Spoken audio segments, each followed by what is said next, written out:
ரெண்டே பொருள், பன்னீர் ரோஜாவும் தேனும் சேர்த்து எப்படி குல்கந்து செய்யலான்னு பார்க்கலாம்.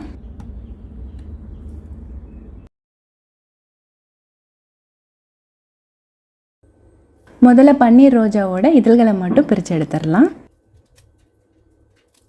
நாட்டு பன்னீர் ரோஜாவில் இன்னும் சுவை நல்லாயிருக்கும். அது கிடச்சா அதில் ட்ரை பண்ணி பாருங்கள்.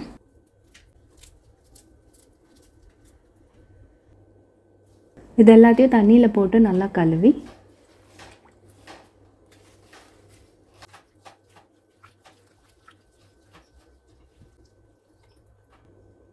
ஒரு துணியில் போட்டு நல்லா காய வச்சுக்கோங்க. துணி நல்லா ஈரமாயிடும். அதனால் துணியை 2-3 தடவை மாற்றி இந்த மாதிரி நல்லா காய வச்சுக்கோங்க. காய வச்ச ரோஜா இதழ்களை சின்ன உரலில் போட்டு ஒன்றும் பாதியமாக அரைச்சிக்கோங்க. ரோஜா இதழ்களில் தண்ணி இருந்துச்சுன்னா குல்கந்து சீக்கிரமாக கெட்டு போயிடும். அதனால் நல்லா காய வச்சு செய்யுங்க. இது ரொம்ப மையாக அரைச்சிட்டோன்னா துவர்ப்பு சுவை அதிகமாகிடும்.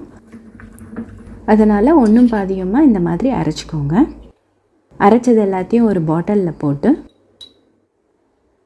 இது மூழ்கிற வரைக்கும் தேன் ஊற்றி நல்லா கலந்துக்கோங்க.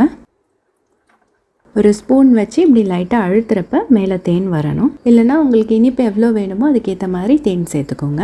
இதை அப்படியேவும் சாப்பிட்லாம், இல்லைனா வெயிலில் 4-5 நாள் ஊற வச்சும் சாப்பிட்லாம்.